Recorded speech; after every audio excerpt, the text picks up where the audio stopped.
வணக்கம். அன்பும் அமைதியும் அருளும் வலிமையும் வளமையும் வாழ்வும் நேர்மையும் உண்மையும் புகழும் உங்களுக்கு உண்டாயிருக்கும்படியாக வாழ்த்தி ஆண்டவரும் மீட்பெருமாயிருக்கிற தேவனுடைய திருப்பெயராலே இந்த வார ஞாயிறு சிந்தனைக்காக அழைக்கிறேன்.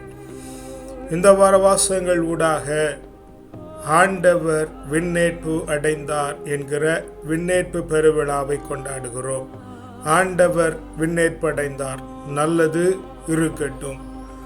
நாம் எப்பொழுது விண்ணேற்றம் அடைய போகிறோம்? உன்னுடைய விண்ணேற்றம் எப்பொழுது உண்டாயிருக்கும்? அதனை குறித்து நாம் செய்ய வேண்டிய காரியங்கள் என்ன என்கிறதனை இந்த வார வாசகங்கள் ஊடாக நாம் கற்றுக்கொள்ளுகிறோம்.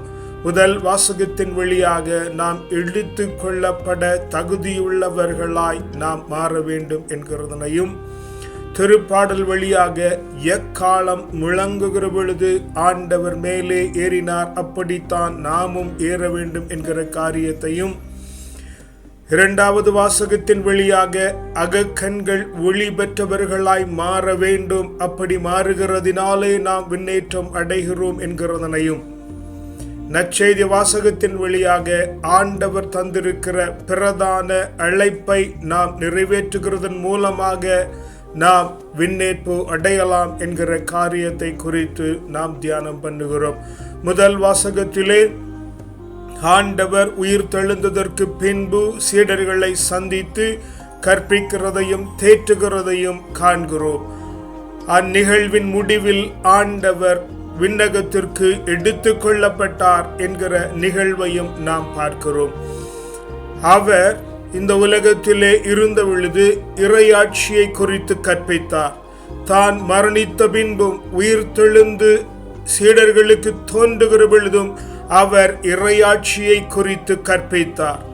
இறை ஆட்சியை குறித்து கற்பித்தார். இறைவனுடைய ஆட்சி எப்படி இருக்கும், எங்கனம் இருக்க வேண்டும் என்று அவர் அவர்களுக்கு கற்பிக்கிறார்.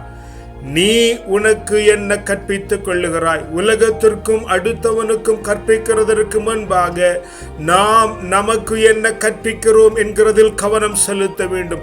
நாம் எதை நமக்கு கற்பித்து கற்றுக்கொள்ளுகிறோமோ அதையே நாம் அடுத்தவர்களுக்கு கற்பிக்க முடியும்.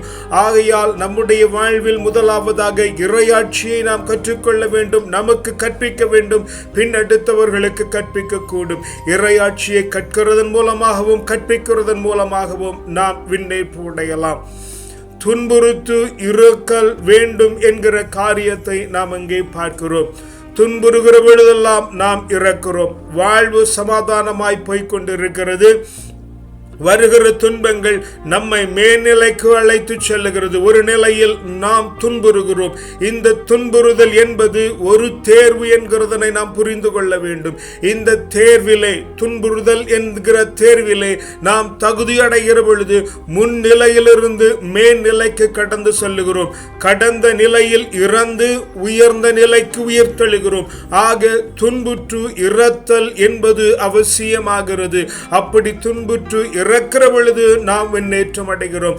இந்த நிகழ்வில் ஆண்டவர் சொல்லுகிற பொழுது எருசலேமை விட்டு நீங்காமல் அங்கே காத்திருக்க வேண்டும் என்று சொல்லுகிறார். எருசலேம் என்றால் சமாதானத்தின் இடம் என்று பொருள். எந்த சூழ்நிலை எப்படி இருந்தாலும் ஆண்டவர் நம்முடனே இருக்கிறார் என்கிற நம்பிக்கையினாலே, நம்பிக்கை மாத்திரமல்லாமல் ஆண்டவர் நம்மோடு இருக்கிறார் என்கிறது சத்தியமாயிருக்கிறதினாலே நாம் சமாதானத்தில் இருக்க வேண்டும். சமாதானத்தில் அவருக்கென்ற, அவருடைய நன்மைத்தனங்களுக்கென்று, அவருடைய ஆட்சி முறை நம்மில் நிறைவேற வேண்டும் என்று நாம் காத்திருக்க வேண்டும். அப்படி காத்திருக்கிற பொழுது நாம் முன்னேற்றம் அடைகிறோம். சீடர்கள் கேட்கிறார்கள், ஆட்சி உரிமை வருகிற காலம் இதுதானா? அல்லது நீர் திரும்பி வருகிற பொழுது ஆட்சி உரிமை கிடைக்குமா? எந்த ஆட்சி உரிமை? இவர்கள் கேட்டது உலகத்திற்கான ஆட்சி உரிமை. நாம் கேட்கிறது ஆண்டவருடைய ஆட்சி உரிமை.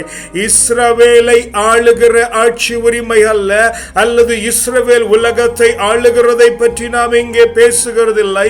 ஆண்டவரால் தெரிந்தெடுக்கப்பட்ட நீயும் நானும், ஆண்டவரால் அனுப்பப்பட்ட நீங்களும் நானும் ஆண்டவருடைய ஆட்சி முறை நம்முடைய வாழ்விலும், ஆண்டவருடைய ஆட்சி முறை இந்த உலகத்திலும் நடப்பிக்கிறதைத்தான் ஆட்சி இருமை என்கிற காரியத்தை நாம் பார்க்கிறோம். ஆட்சி இருமையை நாம் பெற காத்திருக்கிறோம். இறையாட்சியை குறித்து கற்கிற பொழுது, கற்பிக்கிற பொழுது, துன்புற்று ஒரு நிலையில் இறக்கிற பொழுது, எருசலேமில் சமாதானத்தில் காத்திருக்கிற பொழுது நாம் ஆட்சி உரிமையை பெறுகிறோம். இப்படி நம்முடைய வாழ்வு அமைகிற பொழுது நாம் உலகெங்கும் சாட்சிகளாய் மாறுகிறோம் என்கிற காரியத்தை நாம் உணர்ந்து கொள்ள வேண்டும். உலகின் கடைசி எல்லை வரையிலும் நாம் இந்த உலகத்திலே வாழ்ந்து போகிறது இந்த உலக வாழ்வோடு முடிந்து போகிறது அல்ல. இந்த வாழ்விலே நாம் மாற்றங்களை ஏற்படுத்தி இருக்கிறோம். இது உலகத்தின் கடைசி நாள் வரையில் எண்ணப்பட்டிருக்கும். தொன்மையானவர் எல்லாவற்றையும் எண்ணிக்கொண்டிருக்கிறார். அவருடைய எண்ணத்தில் நீ எண்ணப்பட்டிருக்கிறாயா? அப்படி நீ எண்ணப்பட்டு இருப்பாய் என்று சொன்னால் ஆண்டவரால் எடுத்து கொள்ளப்பட நீ தயார் நிலையில் இருக்கிறாய். நீ உன்னுடைய விண்ணேற்புக்கு தயாராய் இருக்கிறாய் என்கிறதனை முதல் வாசகம் நமக்கு சொல்லி தருகிறது. திருப்பாடல் வழியாக நாம் மேன்மையானதொரு காரியத்தை கற்றுக்கொள்ளுகிறோம். களிப்புடன் கைகொட்டி ஆண்டவரை பாடுங்கள், ஆர்ப்பரித்து அவருக்கு புகழ் பாடுங்கள். அவருக்கு ஆர்ப்பரித்து புகழ் பாடுங்கள். ஆரவார ஒளியுடன் திருப்பவனி சென்று ஆண்டவரை புகழ்ந்தேற்றுங்கள். ஆமென். அவருக்கு நாம் புகழ் பாடல் பாடுகிற பொழுது, அருட்பாக்களை பாடுகிற பொழுது நாம் விண்ணேற்பு அடையலாம்.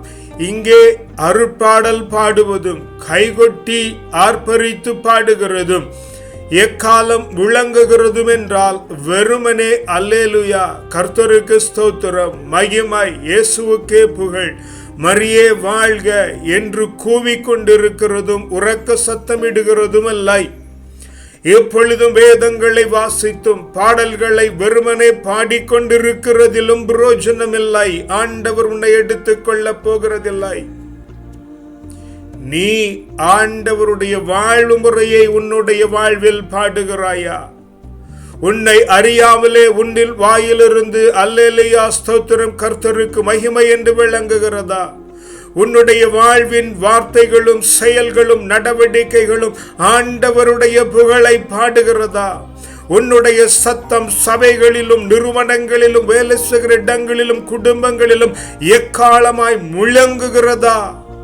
ஆண்டவர் மேலே ஏறுகிறார். அவருக்கு நாம் இப்படித்தான் அருட்பா பாடுகிறோம். இப்படி நாம் ஆண்டவருக்கு அருட்பா பாடுகிற பொழுது ஆரவார ஒளியுடனே அவருடைய திருமுகங்களில் திரு பிரசன்னங்களில் நாம் கடந்து வருகிற பொழுது, கைகொட்டி ஆர்ப்பரிக்கிற பொழுது, உணர்ந்து பாடுகிற பொழுது, வாழ்வின் எல்லா நிலைகளிலும் நாம் ஆண்டவரை புகழ்ந்து பாடுகிறோம். இரவின் தூக்கத்திலும் பகலின் நடப்பிலும் நாம் ஆண்டவரை புகழ்ந்து பாடுகிறோம். அப்படி எக்காலம் முழங்குகிற பொழுது ஆண்டவர் மலை மீது ஏறுகிறார். ஒலி ஆவிக்குரியது என்கிற காரியத்தை நன்றாய் புரிந்து கொள்ள வேண்டும். நாம் எழுப்புகிற ஒளி ஆவிக்குரியது என்கிறதனை புரிந்து கொள்ள வேண்டும். வெளிச்சமும் சப்தமும் ஒலியும் ஆவியானவை என்கிறதனை நாம் உணர்கிற பொழுது இந்த எக்காலம் முழங்கினால் ஆண்டவர் மேலே ஏறுகிறார் என்கிற காரியத்தை நாம் உணர்ந்து கொள்ள முடியும். எக்காலம் முழங்குகிற பொழுது, உன் எக்காலம் முழங்குகிற பொழுது, உன் ஆர்ப்பரிப்பு ஓங்குகிற பொழுது, உன்னுடைய புகழ் பாடல் ஓங்குகிற பொழுது ஆண்டவர் விண்ணேற்பு அடைய உன்னை தயார்படுத்துகிறார் என்கிற காரியத்தை திருப்பாடல் வழியாக நாம் உணர்ந்து கொள்ளுகிறோம். இரண்டாவது வாசகத்தின் வழியாக அகக்கண்கள் ஒளியடைய வேண்டும். அப்படி ஒளியடைகிற பொழுது நாம் விண்ணேற்புக்கு தகுதியுடையவர்களாய் மாறுகிறோம். மாட்சிமிகு தந்தையை அறிந்து கொள்ள வேண்டும். தந்தையை அறிந்து கொள்ள வேண்டும். மாட்சிமிகு தந்தையை அறிந்து கொள்ள வேண்டும். தந்தை மாட்சிமை மிகுந்தவர். தந்தையை அறிகிறது என்பது ஆண்டவரை அறிகிறது. ஆண்டவரை அறிய ஞானமும் வெளிப்பாடும் வேண்டும். ஞானமும் வெளிப்பாடும் தூய ஆவியானவர் தருகிறார்.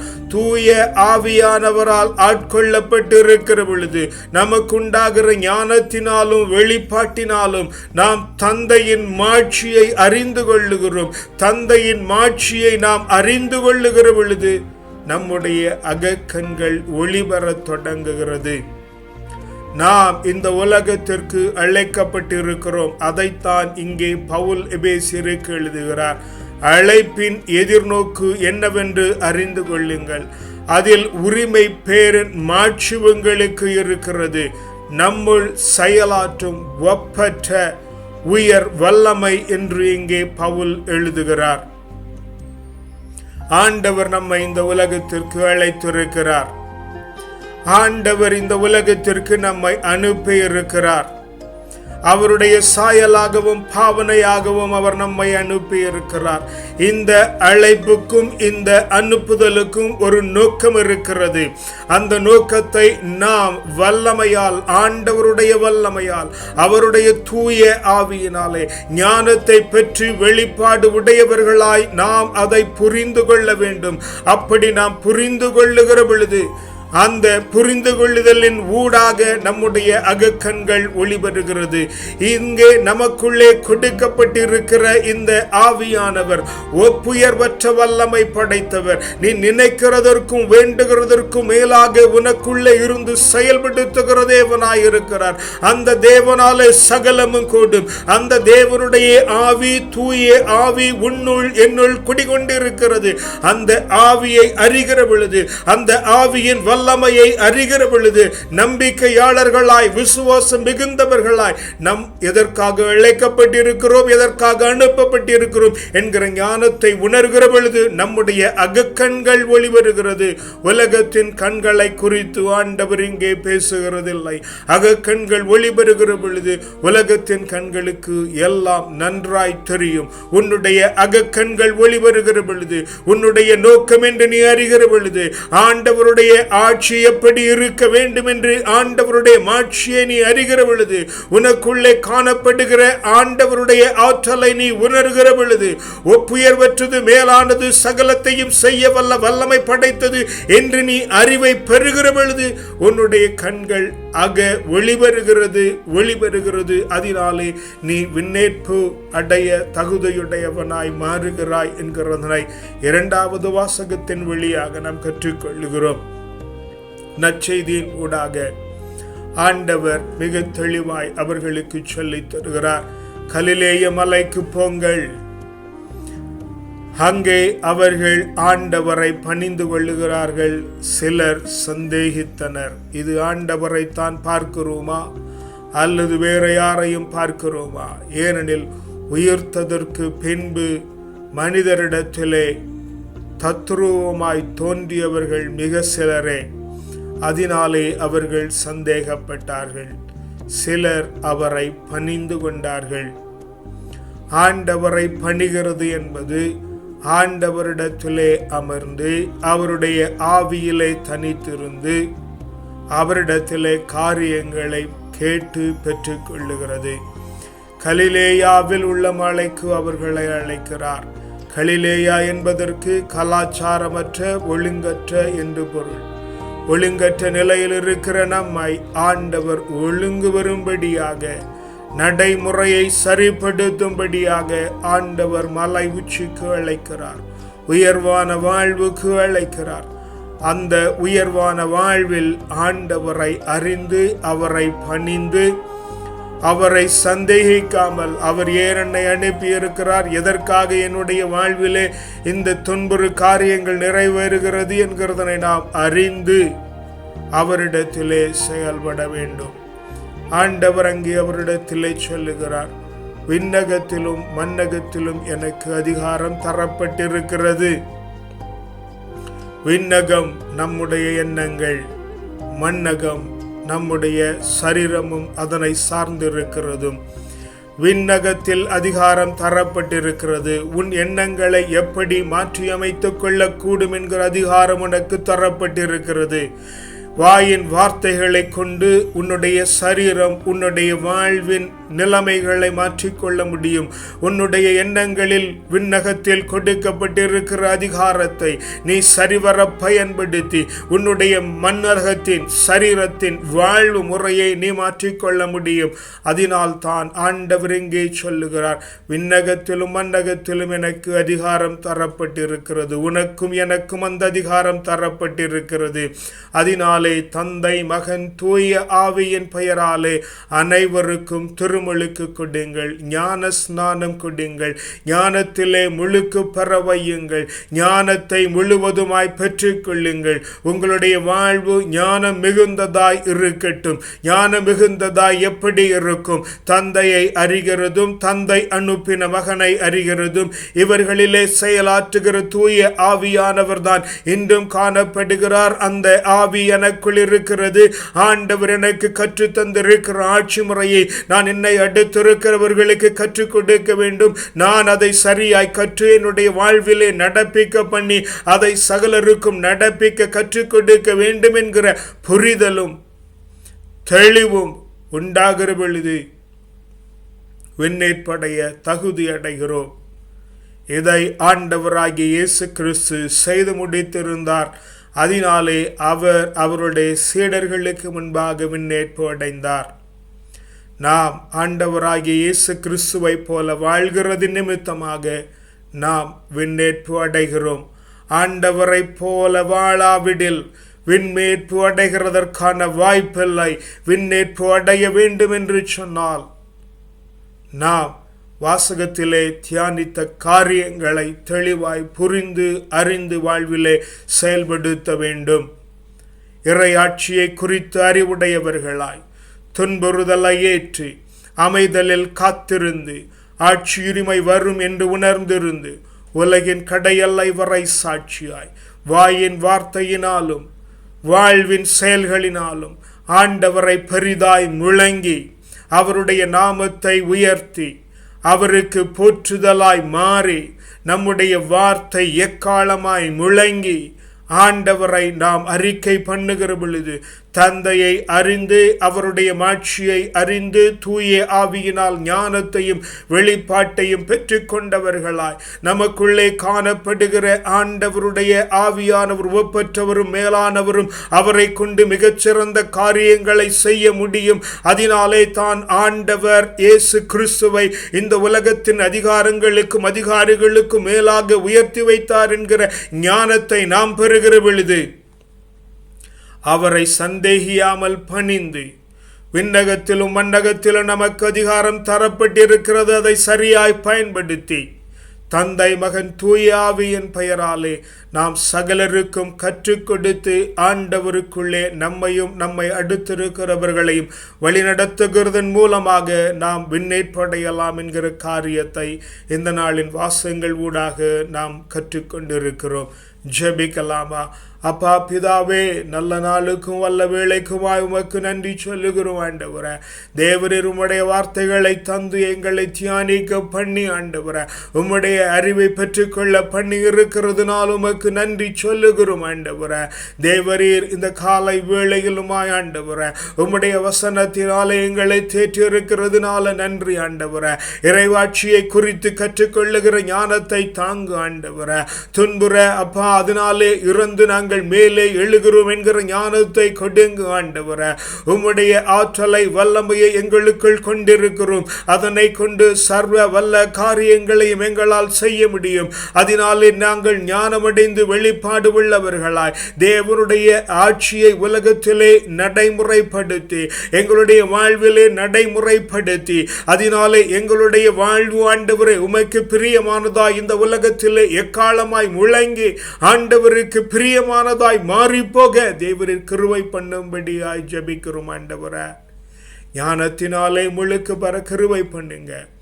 உம்மை மாத்திரம் சார்ந்திருந்து ஆண்டவரே உம்முடைய ஆட்சி முறையின்படி நடக்கிற அந்த மேன்மையுள்ள பாக்கியத்தை அப்பா நிறங்களுக்கு தந்து விட்டதனால் உமக்கு நன்றி சொல்லுகிறோம். துதிகன மகிமெல்லாம் ஒருவருக்கே செலுத்துகிறோம். வல்லமீட்பருடைய நாமத்தினால் ஜெபிக்கிறோம் ஜீவனுள்ள நல்ல பிதாவே, ஆமென். கர்த்தர் உங்களை ஆசீர்வதிப்பாராக. சமாதானம்.